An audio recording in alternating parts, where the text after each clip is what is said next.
If you feel strongly enough to say something like, I hate the police or I love the police, either one, I think you owe it to yourself to get in a car with an officer. You owe it to yourself to get to know more about us, because policing is not going away. A Charlotte city councilman wrote a letter to police that basically said he didn't understand an officer's reality until he spent the night in a rough part of Charlotte walking in officers' shoes. He sat down to talk about his life-changing experience and why he turned it into a documentary called 1018 Officers Need Assistance. This comes at a time departments around our areas are jam-packing meetings, asking for higher salaries and getting some pushback. This is video that a Charlotte city councilman took in what he called an eye-opening ride-along with CMPD officers one night. Tariq bokhari was with officers for an entire overnight shift, 9 hours. And in this letter posted online and now going viral, he said it made him realize how dangerous the job is. This video came from an experience the city leader says forever changed him. All right, folks, it's Friday night. It's right around 8 p.m. and I'm here at CMPD's Metro Division walking in for roll call. I decided I was going to do a ride along for 3 reasons tonight. One, it's Police Week, and if you didn't see the somber event this morning where we honored our officers who have given the ultimate sacrifice, you need to take a look at it. It's something that really impacted me and made me realize even more so how important our officers are to really raise up and hold up. So I wanted to come out here and be with them and let them know that I really care, that we care. The second reason, unfortunately, one of our council members sent out a tweet that I just think, not only do I not agree with, I just condemn it. I think it was dumb, and I wanted to make sure these folks here knew that that isn't how a majority of us feel. We can hold police accountable with our actions, with our governance, but it is a very small percentage of folks who abuse power, and it is 99.9% of the officers that are out there sacrificing their personal time, their personal safety to serve us. So I wanted them to know I support them and be with them on my weekend, and I also wanted to bring some video equipment and film some of what I saw. Because I think the community also, needs to see we can hold them accountable, but we can also raise them up, and we need to walk a mile in their shoes to see and understand what it is that's going on in their day-to-day lives and what it's like on third shift for Metro Division. So I wanted to film a little bit of a montage here and let folks kind of see what I experienced firsthand. And 3, we're in the middle of budget season right now. We're almost at the end, and this is also a video for my fellow council members because many of them have done this very same thing, the ride along. But I think it's good for those who haven't to see it, and for those who have to see a refresher as we're getting to a point to make a decision on exactly what their salary should be. So we'll see what happens.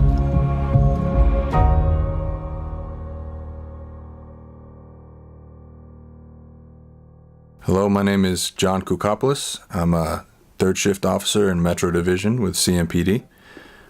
I'm not normally standing behind a microphone.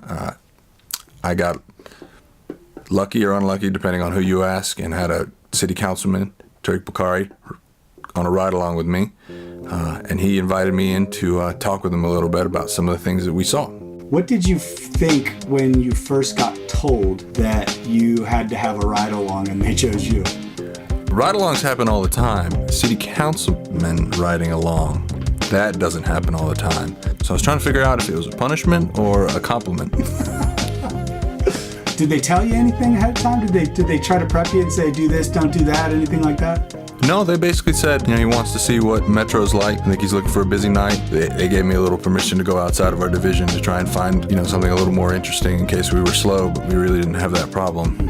What goes through your mind when you're pulling out that AR-15? I think it's important for people to remember that police officers are the ones you call when things get really bad. When horrific national events happen, we're the ones who are going to try and solve the problem, keep as many people safe as we can. And that includes tools that a lot of people are uncomfortable with, but I can't stress how much we need them and how useful they are for keeping citizens safe. Suspect is going to be a black female with shoulder-length hair wearing a short white dress.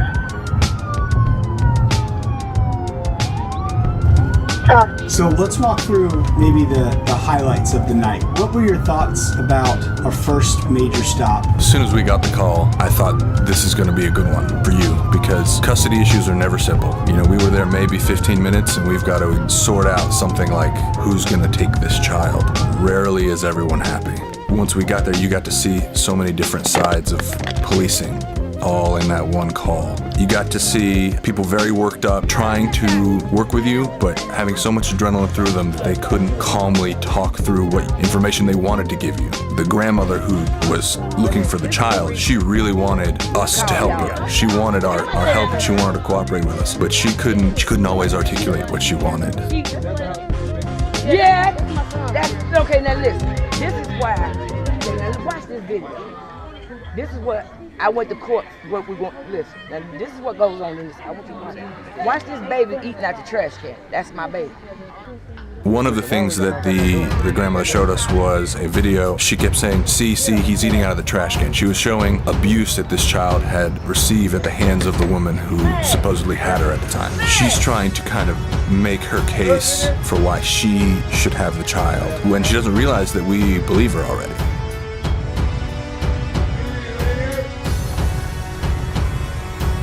The danger of walking into a house where you've been granted consent and the person you're looking for is 2 years old, in our instance, we're cognizant of outliers, things that are not planned. You know, does he have an uncle who he forgot is in the back room and he doesn't like police, something like that. At some point you've got to accept that, you know, maybe there is somebody in there waiting to ambush us. Were you scared? No, I was not scared. Was I scared? Yes, you were scared. I think it's more that you haven't been through the whole spectrum. I've been through houses that are a little more dangerous than that. You understand your level of risk a little better. This was an aha moment for me. There seemed to be a disconnect in you guys are so well trained. The law is your kind of guiding light, and you're explaining what you can and can't do passionately and fairly, but it seems like they just know they want you to do something and you're not doing the thing they want. Is there a disconnect there in your mind? Yes, there's a huge disconnect. When we show up on calls, a lot of people call us because they have a problem. They don't know exactly what the legal ramifications around that problem are, but they know they have a problem and they know they can call 911 to get help for that problem. We'll show up and people will ask us to do things that we know we can't do. We can't throw someone out of a house if they live there unless they've done something criminal or they're getting evicted. A lot of people will get upset and say, get them out of the house. And we just can't. Tenants have rights. But try to explain that to somebody who's intoxicated on a Friday night and really mad that their roommate did something is a whole different side of policing that a lot of people don't get to see. So at the end of this call, we were approached by a group that had been out in the parking lot the whole time. Often when we go on calls, people will ask for our help. And then when we get there, they will very much act like they do not want it. A lot of this narrative is going to be about the hard things that we saw and what makes this job so tough. But every once in a while, a kid will run up to you and wave or ask for stickers. Parents will come up and do the same. When somebody does that and expresses their thanks and their appreciation, it can almost catch you off guard. But it's very pleasant. It really helps make the job worth doing. You're police. I respect you. At Bearwood, there's a police appreciation week. Yeah. We writing notes, and we're supposed to be like drawing pictures and stuff to show that we appreciate policemen. I drew like a little badge, and I wrote about 3 poems. What was one of the poems? What did it say? One of the poems said that I appreciate y'all for keeping our town safe.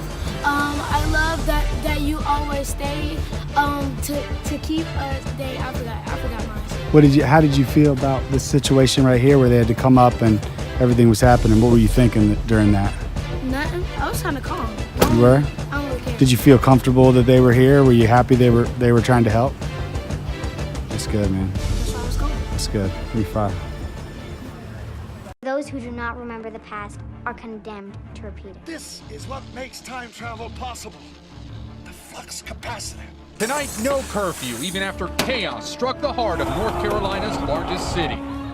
Charlotte is shaken. The attorneys for the family of Keith Lamont Scott, a father of 7, say police showed them the dash cam and body camera video of Scott's death late today. Some witnesses claim Scott was unarmed, holding a book, when officers tried to serve a warrant on a different man. That debate fueling what started as a peaceful protest Tuesday around 6 at Marshall Park, a group marching downtown into a high-end district known as the Epicenter. By 8:30, the demonstrators reached the Army Hotel. Tear gas, gunfire, a protester down. They can't get in there right now. It's out of control.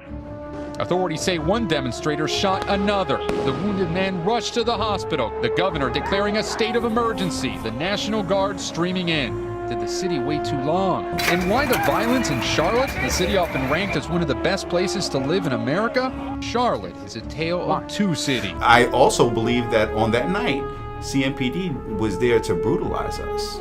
They were not there to keep us safe.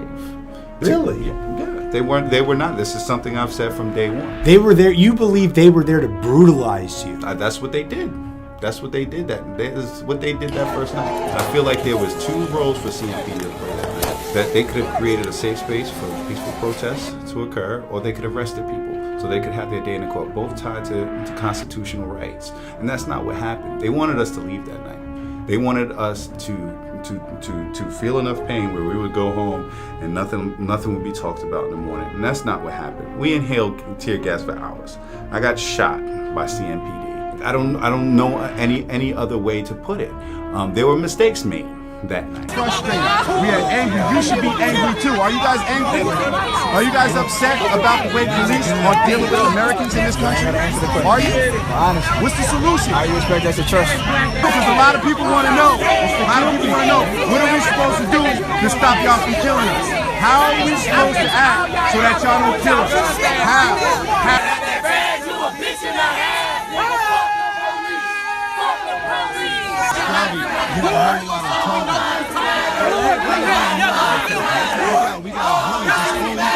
I have no doubt that mistakes were made that might have caused some escalations that didn't need to happen. What I'm saying, to say that they came there with the intent of brutalizing, I think that to me doesn't feel I don't know if that was the intent, but that's what this happened. is a group of individual humans that the guys and ladies I saw on Friday night at Metro, they didn't come in with an agenda. Absolutely. They're just trying to live. They're trying to stay alive. Like I said, they're just as scared probably. There were mistakes that were made, and again, like I said, a lot of people in a lot of our neighborhoods would say that they're just trying to survive.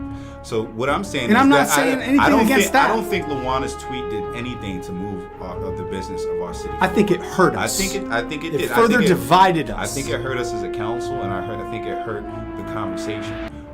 But there are a lot of people that feel like the sentiments that were expressed in Lawana's tweet, and we have to figure out ways to bridge these gaps. But we have to extract that from calling the people that are there for the causes they're there from maybe some processes, because this is all about responding in the moment. We have to figure out a way to get all of those people at the table, and so that we can have. But we've been doing just that, and we're only 6 months in. Yeah, absolutely. And we've already made a little bit of progress. But we always got to remember, we got to find ways to bring those people. But we got to make sure we don't ones improperly point that microscope and that bullhorn of that message at the individuals who are just trying to do their job as best as they can, who don't have ill intent. I would wager that they came there that night not thinking, hey, how can I brutalize Braxton and everyone else out there? They came out there saying, okay, what do we do? What's the protocol? What do we do next? And maybe out of 1,000 people, there was one dude who was like overly zealous because that's maybe it. But that's the super minority. So to bring this full circle, I think this is a really important reason why we have to get the initial minute by minute accounting of the story right, so that we can deal with the whole. So we can fix the process. Exactly. Going forward. We can talk about what happened. Not we point can the figure finger it out, at and the not to point fingers about who's right, who's wrong. And we I can agree say with this that. is what happened. We can agree on it. This is how we deal with it in the future. This is not an easy conversation to have. It's not. But guess what? We've developed a relationship amongst this council 6 months in that we can actually have a real conversation about this and disagree on points. My biggest criticism about police and policing really lies on an institutional level.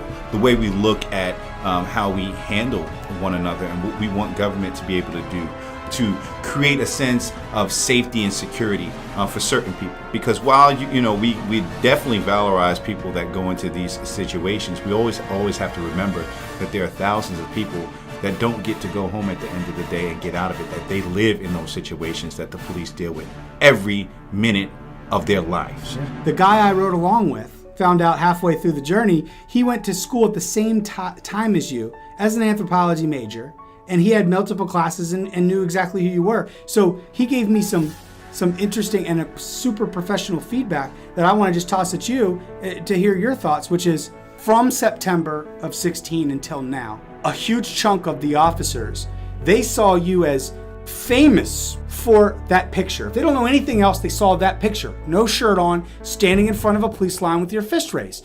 And then they saw that rise to where you are today very, very rapidly to now you're a council member. And a lot of them think he rose to become an elected official over top of CMPD by being the opponent of CMPD. How do you feel about knowing that if he is indeed right, there's a huge chunk of officers who only see you as someone who was elected to be against them? That picture, I was standing in front of a police officer named Shannon Finnis. She's my friend. And I stood there because I told her I was going to stand in front of her when she was one of the first cops that arrived in Rikers. And I said, I don't know why you have all that stuff on, but I don't need all that stuff. And there's people started throwing rocks. I was like, I'm going to stand in front of you. You know, I'm going to protect you. I'm going to protect you. Maybe if they see me standing here, they won't throw rocks at us because I don't need all of that stuff. Really? Yes. I never heard that. I met Shannon Finnis a year before outside of my house when my neighbor was badly beaten. Every bone in her face was broken by a pipe. I found this woman beaten, her blood all over her son, and those police officers rolled up and they found at 1 o'clock in the morning me in bare feet holding a 2-year-old child covered in his mother's blood with a woman, her face was so grotesquely beat it looked like a Muppet. And the house was on fire that we were standing in front of. There was smoke coming to the house. Those police officers could have reacted a different way. I had to convince them that they needed to control that fire scene and they needed to let me walk away with this obviously badly beaten victim to get her to safety. And we've had a relationship since.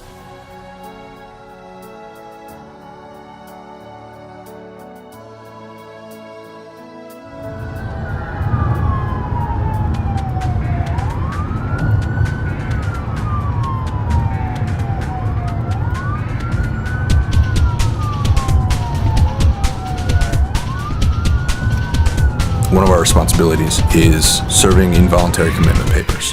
These are not arrests, but they look a lot like them, especially to the people who are involved. What basically happens is somebody goes to the magistrate and petitions for an involuntary commitment to a mental health facility. Involuntary is the key part there, which means that the magistrate sends us to take custody of that person and take them to the mental health facility. It's the option for when you can't convince your loved one that they need to seek some help, when it's too dangerous for them or for you. So when we serve those, you either get people who may have mental problems that they're dealing with but are very polite and just come with us. And on the other hand, you have people who have mental problems and it makes them unpredictable and they are very upset. Involuntary. Again, somebody has deemed you to be a threat to yourself or others, so we have to treat you as such.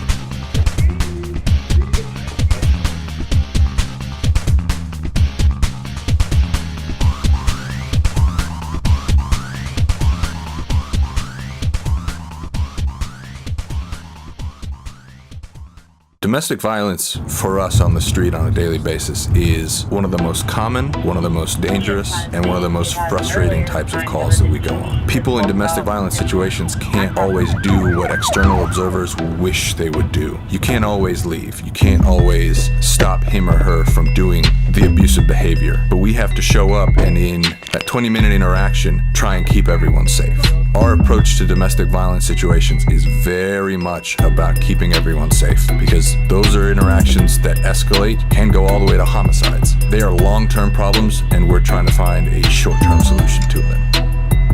When it comes to traffic stops, I find that the biggest problems come from a lack of understanding of what is happening and a lack of cooperation. I know a lot of people feel that they've been unjustly stopped for one reason or another. You know, civil rights exist for a reason, and we as police officers respect those more than I think many people give us credit for. However, if you feel that your civil rights are being violated, or even just you're being inconvenienced by a traffic stop, that is not the time to raise that specter in my book. Our goal as officers is always to get the people that we're interacting with and ourselves through that interaction safely. And a traffic stop, by its very nature, creates so many unknowns for everyone involved. They're a necessary part of policing in modern day America, but cars in and of themselves contain so many unknowns and so much potential danger. And I just encourage everyone to remember that I don't know who's in that car.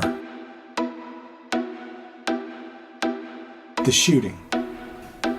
What officers describe as hot calls, things like robberies, places being broken into, things like that. We had one of those where initially it came out as a robbery, and we ran to the scene to make sure everybody was okay, to make sure something was going on. When we got there, we realized that all the actors had left, and then all of a sudden, about 2 miles away, we get another call in the similar vein. So we're rushing over there. We get there, we realize that these two might be related, shots have been fired, people are hurt. So when we show up on the scene, there's a gentleman who's been shot in the chest. By the time we got there, a medic was there working on him, giving him medical aid. And we as police officers are there to make sure they're safe and they can do their work. But also, you asked me on scene, what are we going to do now? I think you were surprised when I said that we're not going to spend a lot of time with him right now. We got him to the place he needed to be.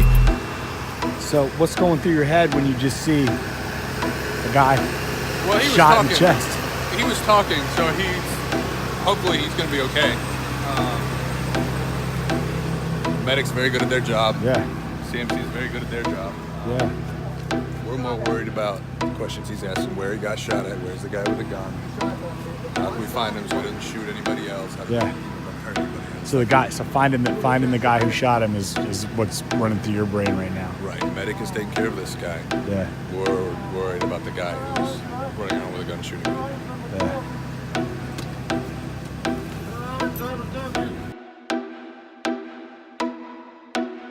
And now we're worried about the actors, the suspects in this case, the people who are in our city with guns shooting people. Somebody just shot this man. Who was that? Can we stop them from doing it again? Are they going to do it again? So we have to balance all these different concerns on scene, and it changes minute to minute to minute. So that was a very busy hour where we were going all over the place and doing many different things, trying to piece this all together. It's a tough environment. You were telling me how, the last 5 years has been different than maybe the 10 or 15 or 20 years before that for police officers. Right. And, that impact on morale, the fact that right now it's 3:56 a.m. We've just been on a wild series of, the time just flew. And, you're what, a step 3? You've got 3 years in, step 3 officer. And, it's, you're not in this for the get rich money, right? Right. I know a lot of people have spent a lot of time trying to educate themselves about what we do and why we do it, and all I can do is encourage them to keep doing that.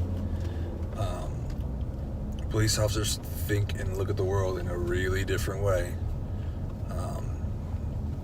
I know I've changed dramatically just from being out here and doing the job that I do, think about the things that I need to think about to do it well.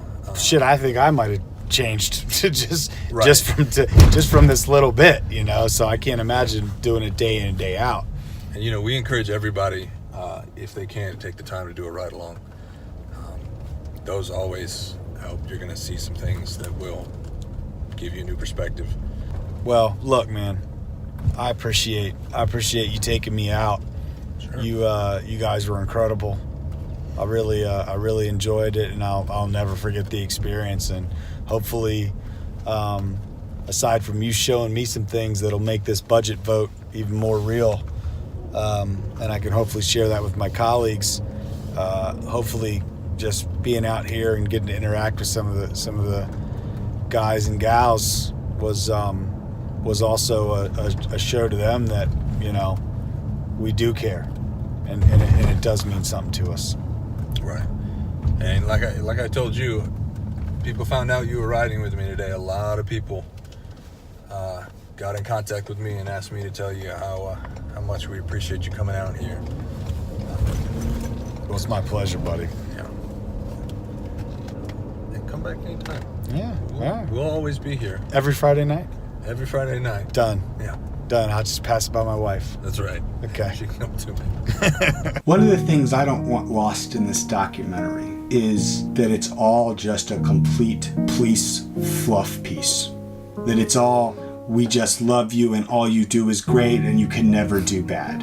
How do you feel when you see the news from another city or something like that of some officer who has clearly abused their power? How does that make you feel as an officer? I think a lot of people will be surprised that when police officers hear of misconduct, many of them are far more upset than most people would expect and most of the general public. Our job is hard enough, and every person in every department across this country is responsible to every other officer. There are very few other jobs, especially at the local government, where what somebody in Michigan or Oregon does reflects on me. Every time one of these shootings that's brought up, that is questioned, every time that happens, I know that I will go out into the street that night and do my job, and somebody's going to bring that up to my face and tell me that I just like killing black people. That's one of the hardest parts for me. I can't stand people telling me that I like to kill other people. I've never shot anyone. I certainly am not looking to do it. It feels sometimes that every misstep of every officer in the nation is applied to every officer. But every moment of trust building, every moment of kindness is only applied to that one officer. That's a really hard way to build up your trust bank. Everyone can debit, but nobody can make a deposit. If you were to tell this whole community right now, those who support you and those who maybe are skeptical, if you feel strongly enough to say something like, I hate the police or I love the police, either one, I think you owe it to yourself to get in a car with an officer. You owe it to yourself to get to know more about us, because policing is not going away. You have got to engage with us before you get pulled over, before you have to call 911 because someone broke into your house or you're having a domestic situation. We're trying really hard to engage with you, our city. If you were to say one thing to your city council members as a citizen on the budget. When somebody asks about the raise and what sort of an impact it would have, I would encourage people to think about what it would be like to try and live in Charlotte on the median income of a police officer as the sole breadwinner of a single household. And ask yourself where all our officers are living. And I can tell you it's mostly not in Charlotte. We can't afford it. The biggest part of doing this job is the effect it has when you're not on the job. When we were talking and you showed me that post that your wife put on Facebook, I would be lying if I said I wasn't nervous. I know I will not be falling asleep until he arrives home safe this evening. And it leaves me thinking about how our Leo's spouses deal with us on a regular basis. I can't imagine sending my husband out every evening to do this. this job affects everything around you. You don't leave it at the office, and it affects everyone at home. I know police families are proud of the work that we do, but I know that they all suffer for it.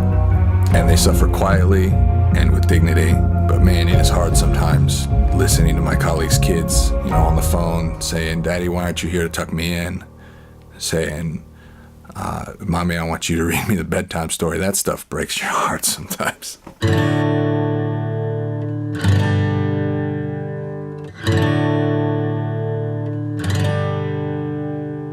What does it mean to me to protect and to serve? So you can sleep in peace at night when trouble brews. We're set to roll. guarantees, no, there's not one, that we make it home each day. This badge we wear was chosen. We'd leave this world so you could stay. And we put your lives ahead of ours. We'll face the meanest, darkest hour through hell and fire. Thick and thin, we'll have you back until the end. And although we know we're not perfect, we'll always strive to be. We are the men, we are the women, we are the blue, we're the police.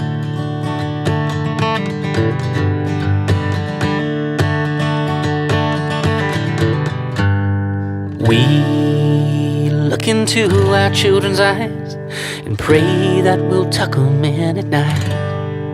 Although we know it may be the last time that we ever get to look into their eyes. And just like you, we love our families. And just like you, we wanna keep them safe. And just like you, we have our faults and we sin, but together we can make a better day.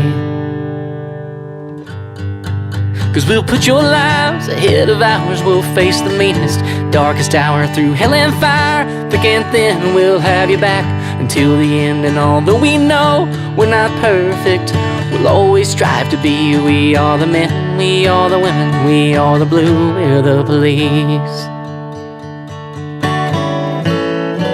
The blood that we bleed is all red.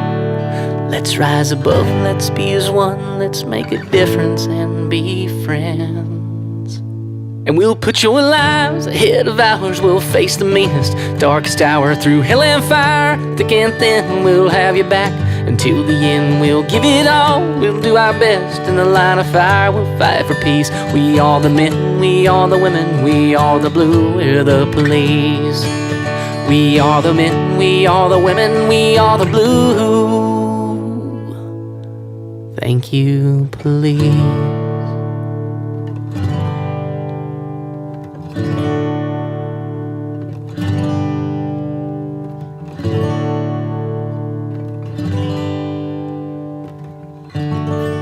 We are the blue.